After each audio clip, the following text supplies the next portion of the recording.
બોલી હશે ઘડી સુધી ખબર પડવી જોઈએ, બરાબર ને? ભારત માતા કી જય, ભારત માતા કી જય। ખૂબ ખૂબ ધન્યવાદ।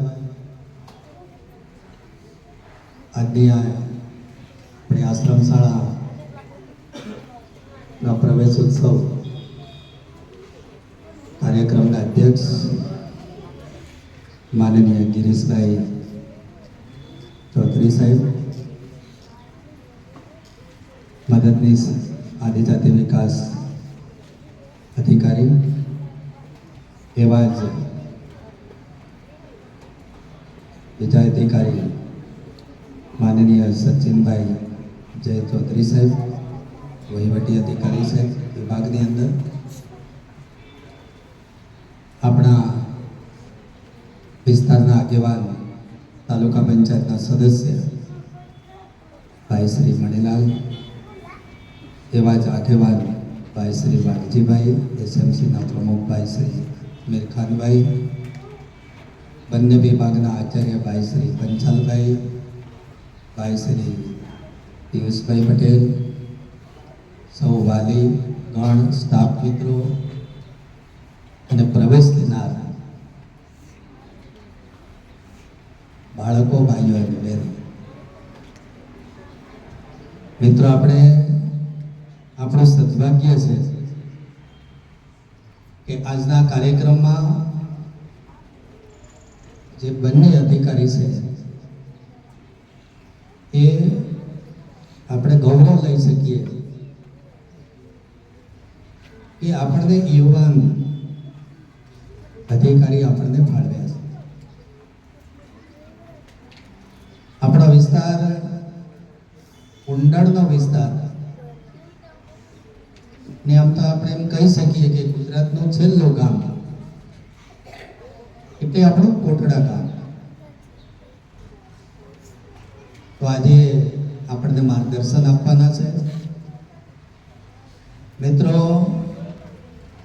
આજે બધા જ વિસ્તારમાં સમગ્ર ગુજરાતની અંદર 3 દિવસથી પ્રવેશ ઉત્સવ કાર્યક્રમ ચાલે છે। તારીખ 23, 24 અને 25 વિવિધ તમામ અધિકારી, કલેક્ટરથી માંડીને મંત્રી સુધીના અધિકારીઓ આપણા વિસ્તારની અંદર છે। મિત્રો, સરકાર આપણા માટે ચિંતા કરે છે। આમ તો મારે વાલીઓને ખાસ કહેવું છે,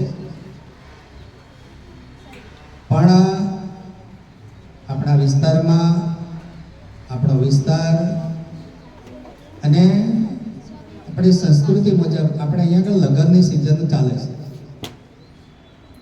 એટલે વાલીઓ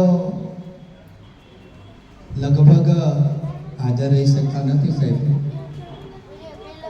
હમણાં 23 તારીખે માનનીય શિક્ષણ મંત્રી શ્રીનો કાર્યક્રમ હતો દેમતી મેરા પ્રાથમિક શાળામાં, તો કલેક્ટર સાહેબે બધે જ યાદ કર્યા હતા કે આ કાર્યક્રમ તો કોટડા આપવો જોઈએ। એટલે સાહેબ, અમારે ભાઈ કાર્યક્રમ, કોઈ પણ કાર્યક્રમ સારામાં સારો કાર્યક્રમ થાય છે, પણ થોડું ખેતીનું કામ અને લગ્ન સિઝન ના કારણે થોડીક તકલીફ છે મિત્રો। આ જે કાર્યક્રમ છે એ પહેલા આવા કાર્યક્રમો નહોતા। અમે ભણતા હતા 87-81 પહેલા, તો એ વખતે પણ પ્રવેશ શાળાની અંદર થતો હતો, બાળકો ધ્યાનથી સાંભળતા, પણ એ વખતે કાર્યક્રમ કંઈક અલગ પ્રકારનો થતો હતો।